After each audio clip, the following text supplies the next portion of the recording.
Hi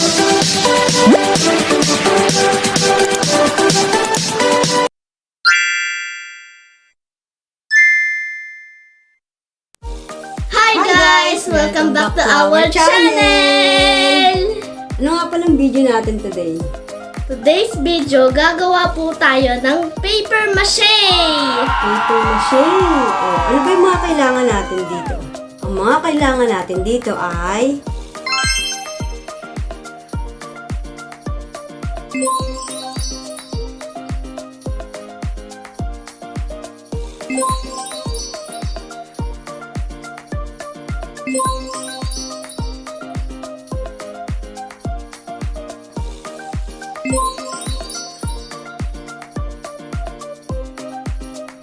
okay guys, start na tayo. Una, meron tayong mga, ang tawag dito, dito natin imo-mold yung gagawin nating paper mache. Ito yung mga paper na ginupit-gupit na. Yan. Kay kids, tatandaan na, pag gagamit tayo ng gunting, magpatulong tayo sa mga parents natin para hindi tayo masugatan. Tapos, ito yung oil. Lalagyan natin yung paligid nung mumoldehan natin para hindi dumikit yung paper mache kapag tatanggalin na natin itong mold natin, itong pagmumoldehan natin. Start na tayo. Lagyan muna natin ng oil yan. Yan. Para if ever madali nating matatanggal yung paper mache na tumigas na. Kasi hahatiin natin ito pagka nabuo na yung ating minolding paper mache. And konting oil lang, basta yung makover lang niya yung paligid nung sample natin. Yung pagmumoldehan natin.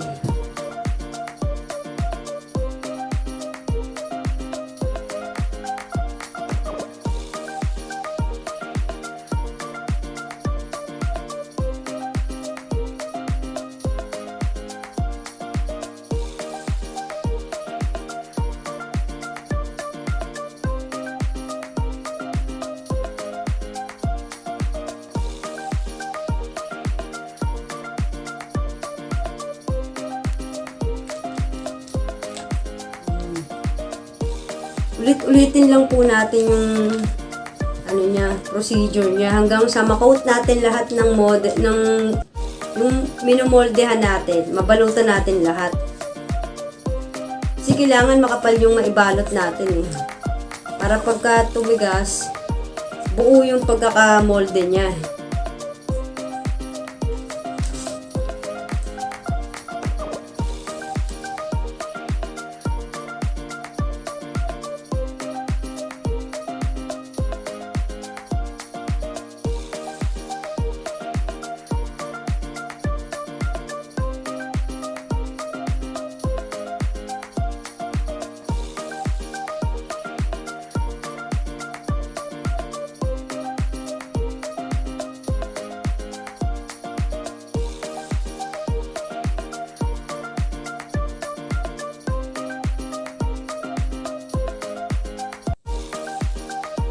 Ito na yung natapos na nating dikitan ng mga punit-punit na papel. Ngayon maghihintay tayo ng mga 2 days para matuyo siya. Ito yung model ko, yung bottle. Kay Yumi ko ay yung bowl. Maghihintay pa tayo ng mga 2 days para sure na talagang matigas na siya. Para pag hiniwa natin sa pinagulmahan niya, buo natin silang makukuha. Then, tayo nang bahala kung anong design ang gusto natin. Okay? Okay!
Ngayon po ay gagawa tayo ng design sa paper mache.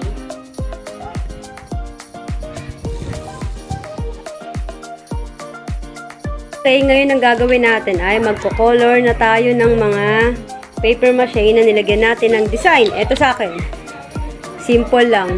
Ikaw, Yumiko, ano ba kalalabasan yan? O, hulaan nyo po kung anong design to ha.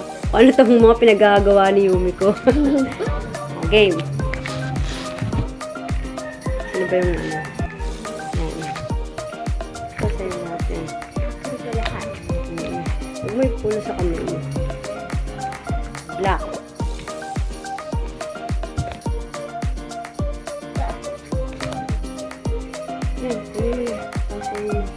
Nakikita mo ba?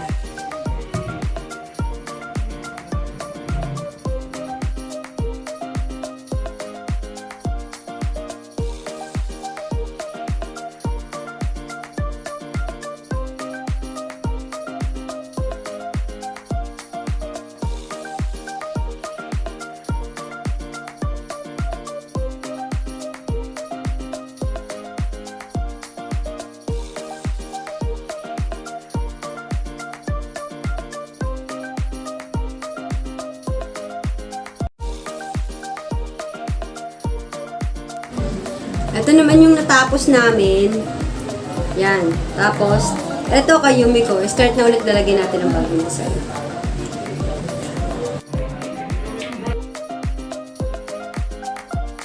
Konti lang muna yung ipapahid mo. Basta yung konti lang. Kaya mo yan. Ganito lang. Kaganyan mo lang dito. Oh, ayan lang, ayan lang. Yung mata ko tinusok mo. Pangit nga, may electric pan nga, papatay kasi tumitigas ka agad yung ano. Hindi mo na. Konti lang. Kalat mo.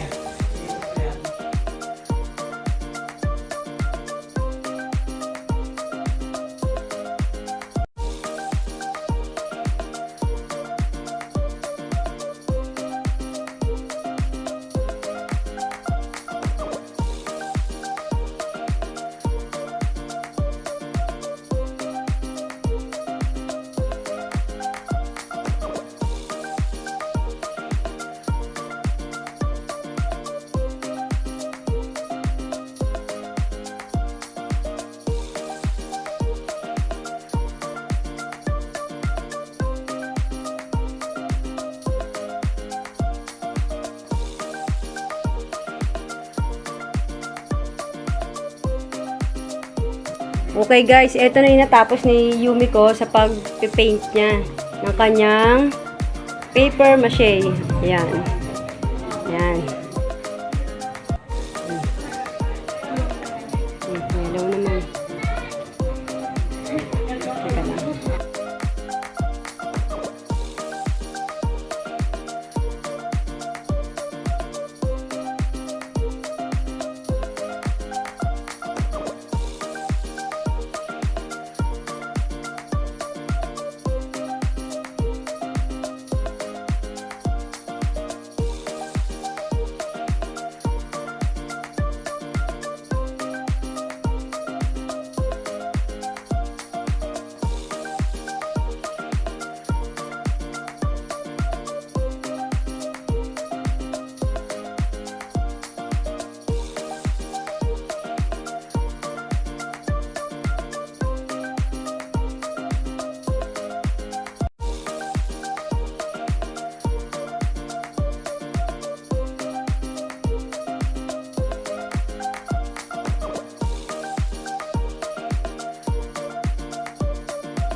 Welcome back guys! Oh, eto na yung finished product natin na paper mache. Ang natapos ko is eto, isa siyang flower base.